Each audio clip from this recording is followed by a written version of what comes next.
আপনাদের সম্মুখে ইসলামী আকিদা ও সহি আকিদা নিয়ে কিছু কথা আলোচনা করব। আসআলুকাল্লাহ তৌফিক ওয়া সিদাদ লিআন্না মা তৌফিকি ইল্লা বিল্লাহি আলাইহি তাওয়াক্কালতু ওয়া ইলাইহি উনীব। আল আকিদাতু মা'খুদাতুন মিনাল আকদে। আকিদা শব্দটি উদ্গত হয়েছে আকদুন শব্দ থেকে।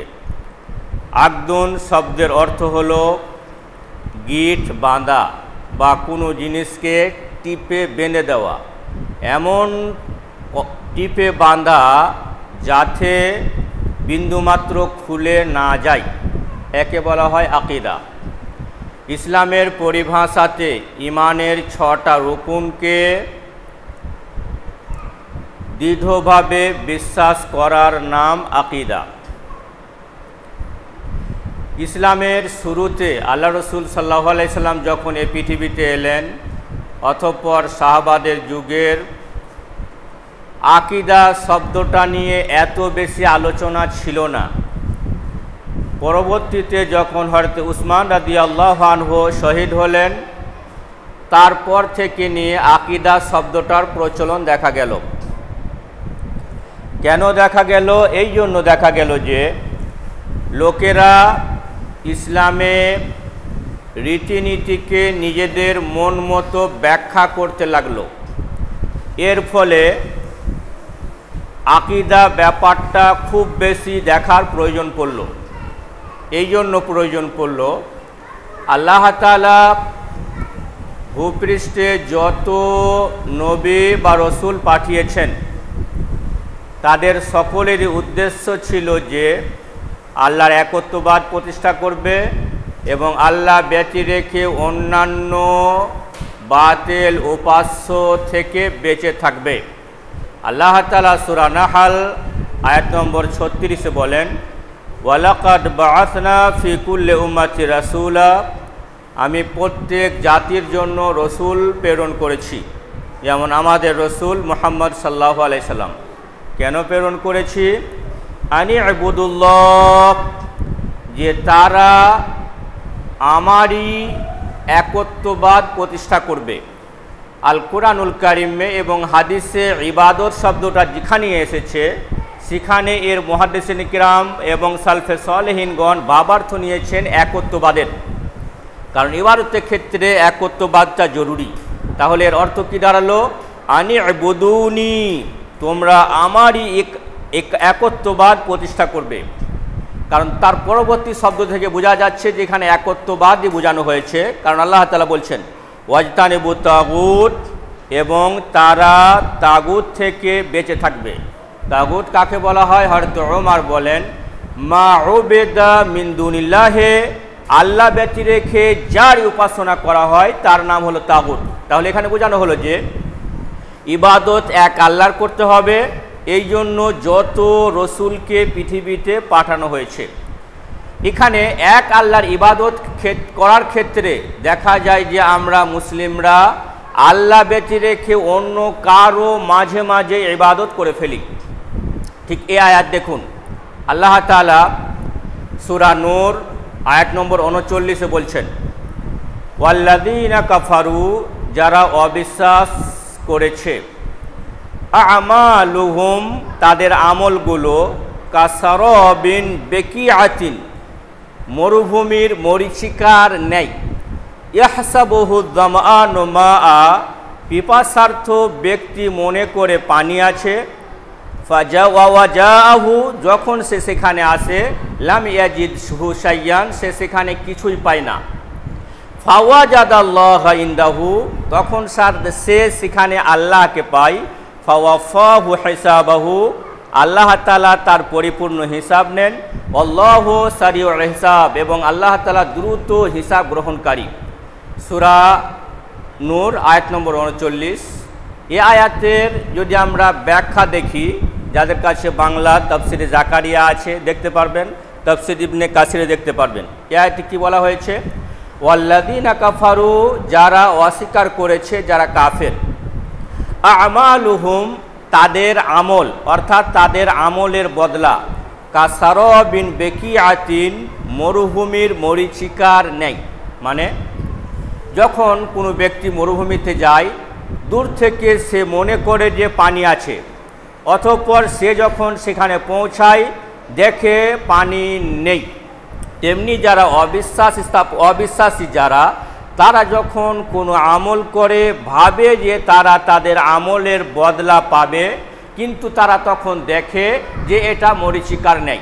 প্রথমত ওয়াল্লাযীনা কাফারু, যারা অস্বীকার করেছে, আমালুহুম, তাদের আমলগুলো, অর্থাৎ অবিশ্বাসীরা যদি ভালো কাজ করেন তাহলে একদল মুফাসসিরিনে কেরাম উল্লেখ করেন যে পৃথিবীতেই আল্লাহ তাআলা তাদেরকে তাদের বদলা দিয়ে দেন। অর্থাৎ যে সমস্ত নন মুসলিমরা ভালো কাজ করেন তারা তাদের বদলা পৃথিবীতেই পেয়ে যায়। এ ব্যাপারে কুরআনুল কারীমে অনেক আয়াত রয়েছে। এবং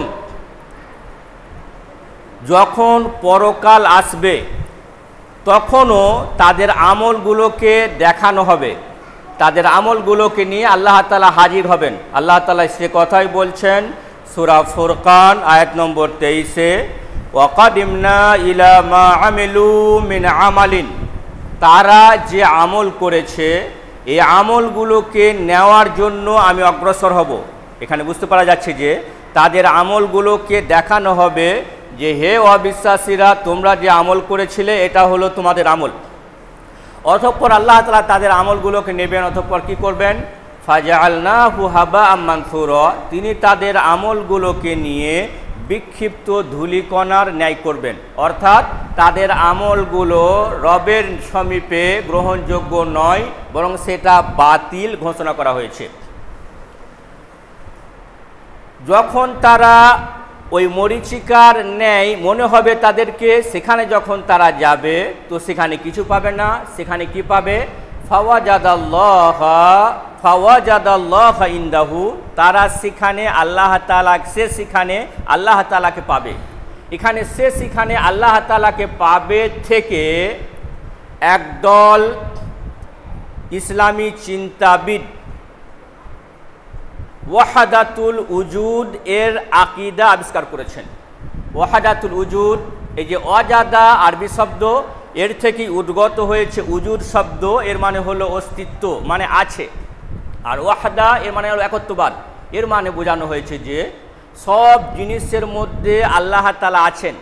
ওই লোকটা যখন মরুভূমিতে গেল, পানি পেল না, তখন সে আল্লাহকে পেল। এখান থেকে ইবনুল আরাবি নামক একজন ব্যক্তি, কান সুফিয়ান, এই ইবনুল আরাবি বর্তমানে স্পেনের কোনো এক শহরে জন্মগ্রহণ করেন 1156 হিজরিতে। তিনি ছিলেন একজন কবি এবং একজন সুফি, একজন দার্শনিক। তিনি কোরআনের এই আয়াত থেকে আকীদা নিলেন যে, এখানে বোঝাতে চাইছি যে মুসলিমদের আকীদা এবং সহিহ আকীদার মধ্যে পার্থক্য কী।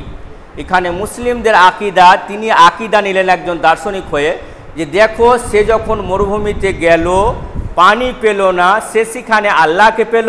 অর্থাৎ ওয়াহাদাতুল উজুদ, কুল্লু শাইইন ফিহি মাওজুদুন, প্রত্যেকটা জিনিসের মধ্যে আল্লাহ তাআলা আছেন। এখান থেকে তিনি দলিল নিলেন যে ওয়াহাদাতুল উজুদ, ওখানে আল্লাহ তাআলাকে ওই লোকটা পেল। কিন্তু আসলে এর ব্যাখ্যা কি হলো? এর ব্যাখ্যা কিন্তু তাই নয়। তাফসীর ইবনে কাসির খুলুন, দেখবেন এর ব্যাখ্যা হলো যে নন মুসলিমরা যখন ভালো আমল করে তারা তাদের আমলের বদলা পৃথিবীতে পেয়ে যায়। এই জন্য দেখেন না, নন মুসলিম যারা আছেন তারা বড় বড় কোম্পানিগুলো মোটা মোটা টাকা ডোনেট করে। কেন ডোনেট করে? তারা তার ফল পৃথিবীতেই পেয়ে যায়, তাদের ব্যবসায় অনেক বেশি লাভ হয়, তাদের বিপদ থেকে দূর হয় ইত্যাদি, তারা পৃথিবীতেই পেয়ে যায়। কিন্তু কিয়ামতের দিনে তাদের মরীচিকার মতো হবে, মানে তাদের আমলগুলোকে নিয়ে আল্লাহ তাআলা রাস্তার ধূলিকণার মতো মূল্যহীন করবেন। এটা হলো ব্যাখ্যা। কিন্তু ইবনুল আরাবি এর ব্যাখ্যা নিয়েছেন যে এই আয়াতে দেখুন, ওয়াজাদাল্লাহ ইনদাহু, সেখানে সে আল্লাহকে পেল। এর অর্থ হলো যে প্রত্যেক জিনিসের মধ্যে আল্লাহ তাআলা আছেন। এই জন্য তারা আকীদা রাখেন ওয়াহাদাতুল উজুদের, যে প্রত্যেকের মধ্যে আল্লাহর একত্ববাদ, আল্লাহর অস্তিত্ব বিদ্যমান। কিন্তু এ আকীদা ঠিক নয়, বরং আল্লাহ আকীদা ঠিক কি? আকীদা হলো এটা, আল্লাহ তাআলা সূরা মুহাম্মদ আয়াত নম্বর 19-এ বলেন, ফাআলাম আন্নাহু লা ইলাহা ইল্লাল্লাহ ওয়াস্তাগফির লিযামবিক।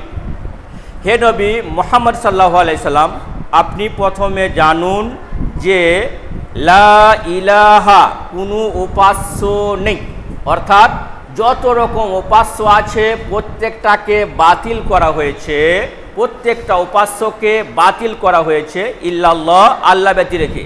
এখানে আয়াতে যদি আমরা লক্ষ্য করি শাব্দিক অর্থ, লা ইলাহা ইল্লাল্লাহ, কোনো উপাস্য নেই আল্লাহ ছাড়া, তাহলে অর্থ ভুল হবে। কারণ আমরা জানি আল্লাহ ছাড়া অনেক উপাস্য আছে।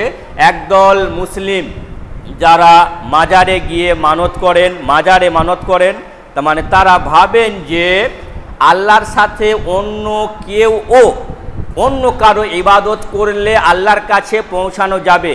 যেমন সূরা জুমার আল্লাহ তাআলা শুরুতেই বলেন, লিইউকাররিবুনা ইলাল্লাহি যুলফা, যারা মাজার পূজা করে, যারা মূর্তি পূজা করে, ওরা ধারণা করে যে এইগুলোর মাধ্যমে আমরা আল্লাহ তাআলার নিকটে পৌঁছাবো।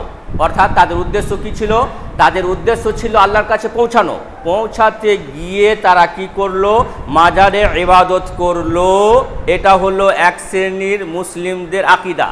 তাদের আকীদা ভ্রান্ত, ভুল।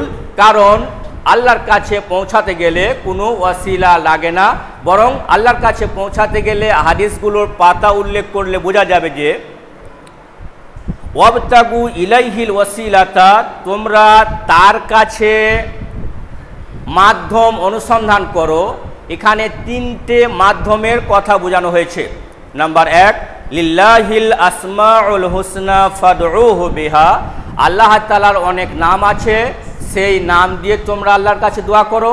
এখানে বোঝানো হয়েছে যে যখন আমরা দোয়া করব তখন কাউকে মাধ্যম না নিয়ে আল্লাহর গুণাবলীগুলো গুনে গুনে গুনে গুনে অতঃপর আল্লাহর কাছে দোয়া করলাম।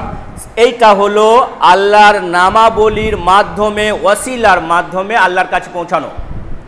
নাম্বার 2, রাজুলিন সালেহিন হাইয়িন, কোনো নেক ব্যক্তি যিনি জীবিত।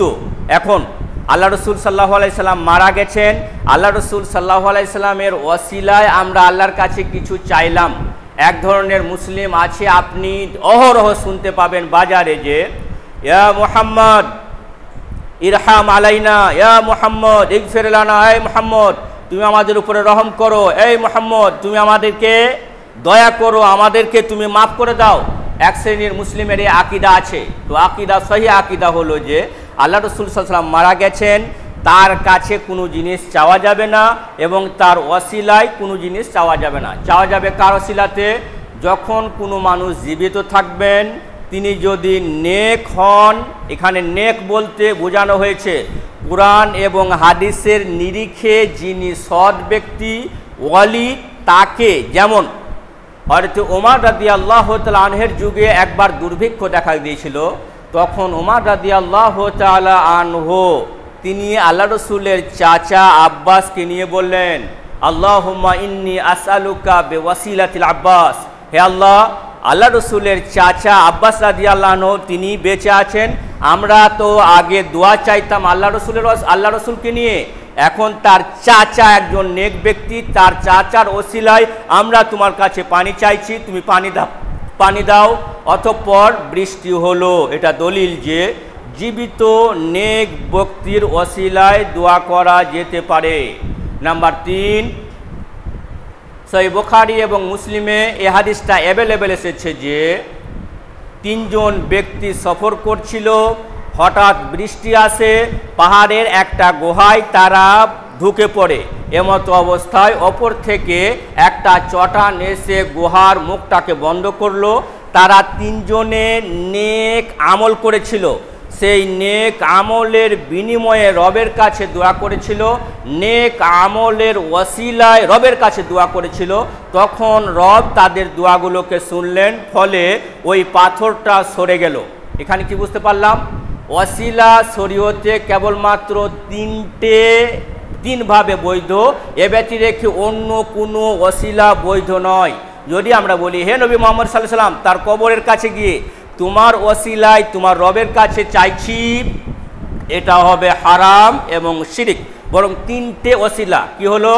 নাম্বার 1, আল্লাহর নাম এবং গুণাবলীর মাধ্যমে আল্লাহর কাছে চাওয়া যেতে পারে। নাম্বার 2, কোনো নেক জীবিত সৎ ব্যক্তির ওসিলায় আল্লাহর কাছে চাওয়া যেতে পারে। নাম্বার 3, কোনো নেক আমলের ওসিলায় আল্লাহর কাছে চাওয়া যেতে পারে। ঠিক এরকম আর মাত্র এই সামনে আরাফা রোজা আছে। আরাফা রোজা এমন একটা রোজা, আল্লাহ রাসূল সাল্লাল্লাহু আলাইহি সাল্লাম বলছেন আহতাসিবু আলাল্লাহি আন ইউকাফিরা সানাতাল্লাতি ক্বাবলা ওয়া সানাতাল্লাতি বাদা। আরাফা রোজা পূর্বের 1 বছর এবং পরের 1 বছরের গুনাহকে মাফ করে দেয়। ইসলামের ইতিহাসে 2 বছরের গুনাহ মাফ হবে কোনো নফল আমল করে, এরকম ইসলামের ইতিহাসে নেই আরাফা রোজা ব্যতী রেখে। এই জন্য আমরা আবেদন করব সবাই আমরা আরাফা রোজা রাখবো। প্রভু তুমি আমাদের সকলকে সেই তৌফিক দিও, আমিন। এখন আরাফা রোজা হলো নেক আমল। আমি এই রোজার ওসিলায় আমি আমার রবের কাছে চাইলাম, প্রভু আমি আরাফা রোজা রাখলাম এবং আরাফা রোজার ওসিলাতে আমি তোমার কাছে এই জিনিসটা চাইছি, তুমি আমাকে এই জিনিসটা দাও। কারণ এটা হলো নেক আমল, এই নেক আমলের ওসিলায় আল্লাহর কাছে চাওয়া যেতে পারে। হ্যাঁ, কি আলোচনা করছিলাম? তাহলে এখানে ওয়াসিলা যত প্রকার আছে, মাধ্যম যত প্রকার আছে, সবগুলো নিষেধ 3টে ব্যতী রেখে। নাম্বার 1 হলো আল্লাহ এবং তার আল্লাহর নামাবলী এবং গুণাবলীর ওয়াসিলাতে। নাম্বার 2, কোনো নেক জীবিত ব্যক্তির ওয়াসিলাতে, মৃত নয়। নাম্বার 3, কোনো নেক আমল করলাম তার ওয়াসিলাতে রবের কাছে দোয়া করা যেতে পারে। এখানে আমরা কি আলোচনা করছিলাম? আকীদার ব্যাপারে। ওয়াহাদাতুল উজুদ, অর্থাৎ সব জিনিসে আল্লাহ তাআলা আছেন। এখান থেকে মুসলিমদের কয়েকজন মুসলিমদের একটা শ্রেণী, তারা কয়েকটা আকীদা নিয়েছেন। নাম্বার 1 আকীদা নিলেন সূরা নূর আয়াত নম্বর 39 থেকে, যে আল্লাহ তাআলা সব জিনিসের মাঝে আছেন। বরং এ আকীদা ভ্রান্ত, বরং তিনি সব জিনিসের মাঝে নেন। তিনি কোথায় আছেন? তিনি আছেন 7 আসমানের উপরে আরশে সমুন্নত অবস্থায়। সূরা তাহা আয়াত নম্বর 5 আল্লাহ তাআলা বলেন আর রহমানু আলাল আরশি ইস্তাওয়া, রহমান আরশে সমুন্নত।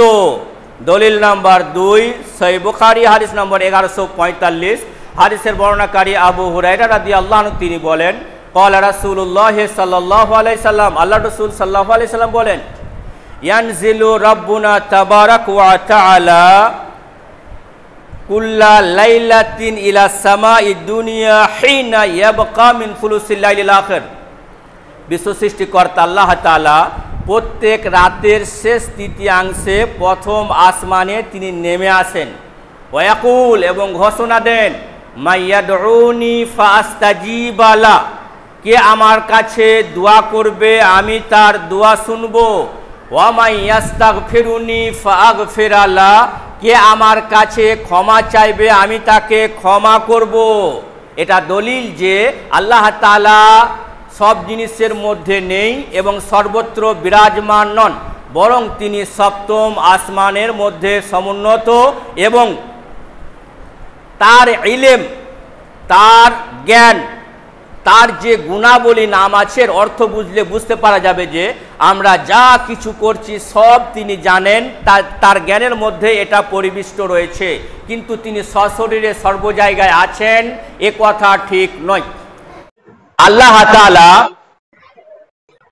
আকৃতি নেই, কারণ যখন ওই লোকটা মরুভূমিতে গেল আর যখন কিছু পেল না, সেখানে আল্লাহকে পেল।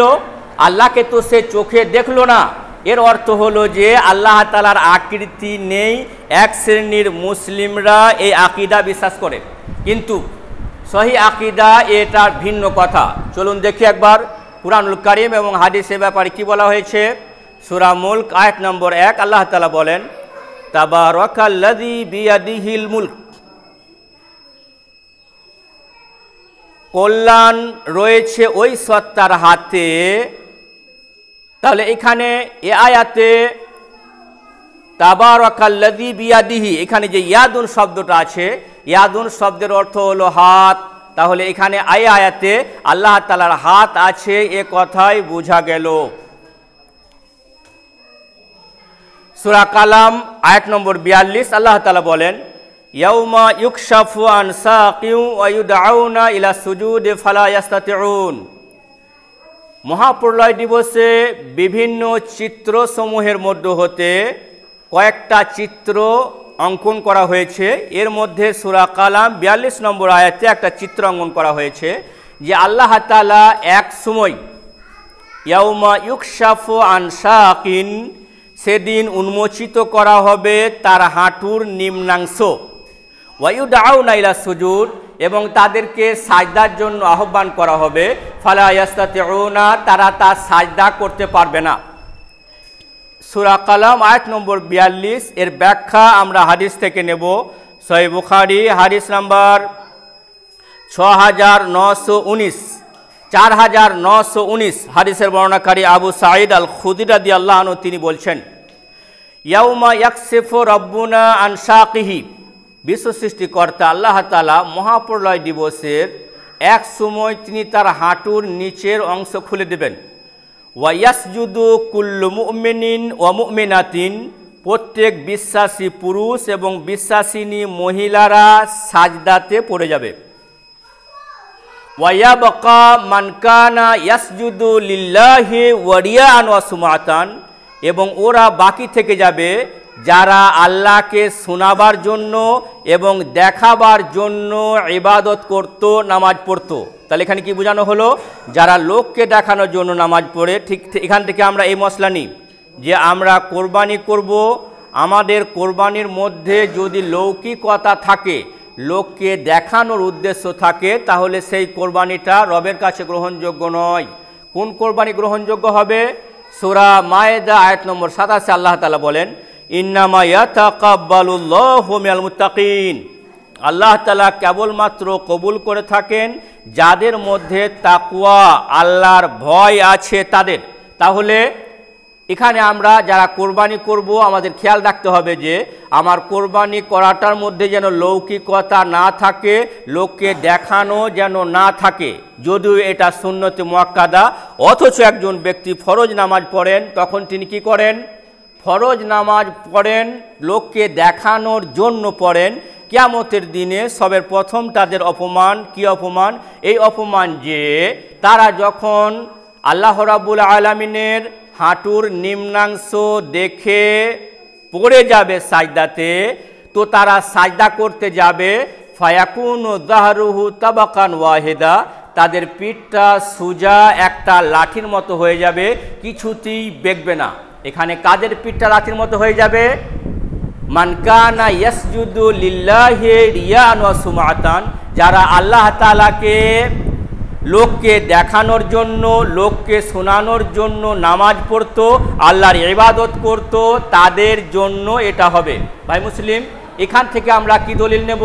এখান থেকে দলিল নেব যে আল্লাহ তাআলা কিয়ামতের দিনে হাঁটুর নিচের অংশ খুলে দেবেন। এর অর্থ হলো যে আল্লাহ তাআলার আকৃতি আছে। তাহলে সহি আকীদা হলো যে আল্লাহ তাআলার আকৃতি আছে।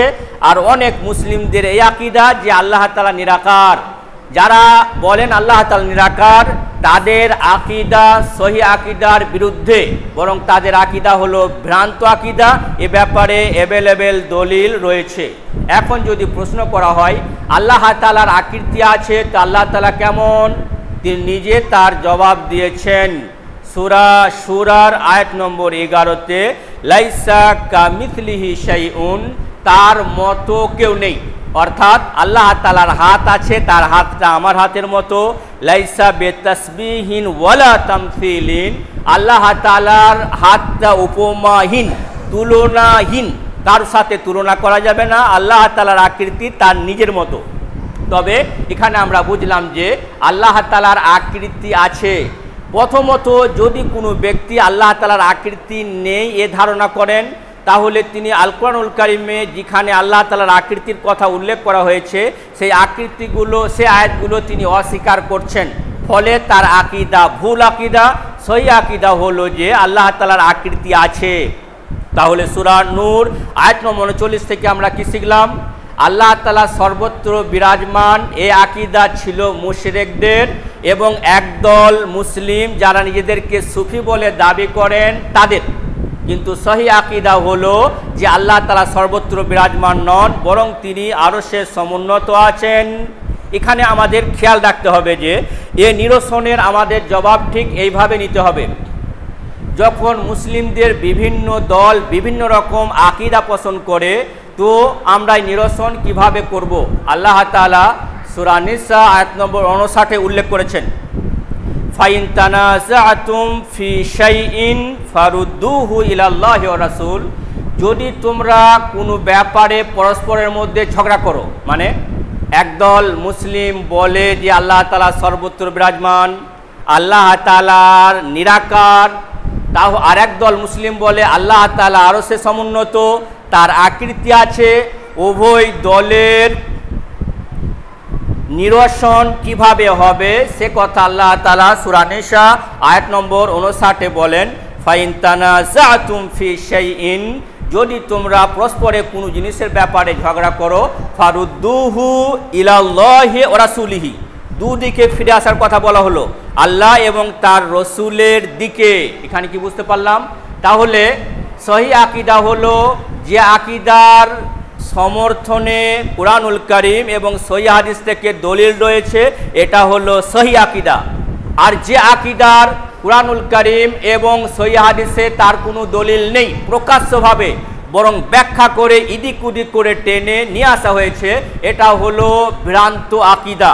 আমাদের আকীদাকে ঠিক করতে হবে, না হয় কিয়ামতের দিনে আল্লাহ কি করবেন? ওয়াকাদিমনা ইলা মা আমিলু মিন আমালিন ফাজআলনাহু হাবাআম মানসুরা। আল্লাহ তাআলা সেদিন তাদের আমলগুলোকে নেওয়ার জন্য অগ্রসর হবেন। অতঃপর তিনি বললেন, ফাজআলনাহু হাবাআম মানসুরা, আমি সেদিন তাদের আমলগুলো রাস্তার ধূলিকণার মতো করে দেব।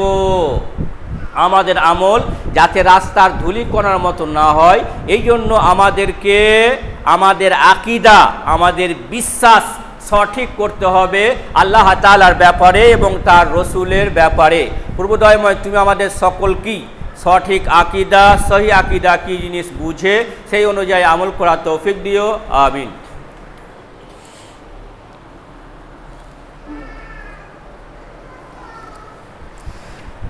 ইন্নাল হামদুলিল্লাহ ওয়া সালাতু ওয়া সালামু আলা রাসূলিল্লাহি ওয়া বাদ।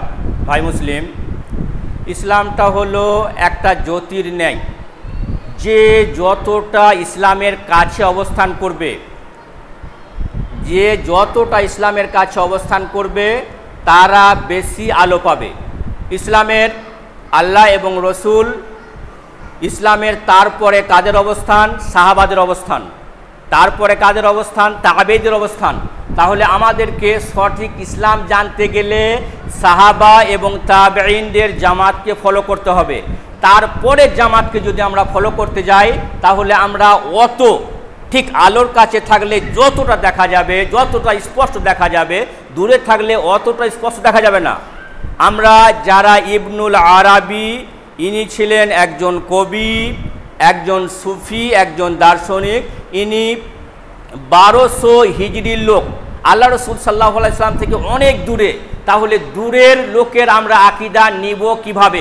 তেমনি আমাদের সিলেবাসগুলোই পড়া হয় তাফসিরে জালালাইন, এটা 10ম হিজরিতে, কারণ তাদের জন্ম প্রায় তাদের জন্ম, তাদের মৃত্যু প্রায় 900 হিজরির দিকে, অর্থাৎ সাহাবা তাবেঈনদের থেকে অনেক দূরে।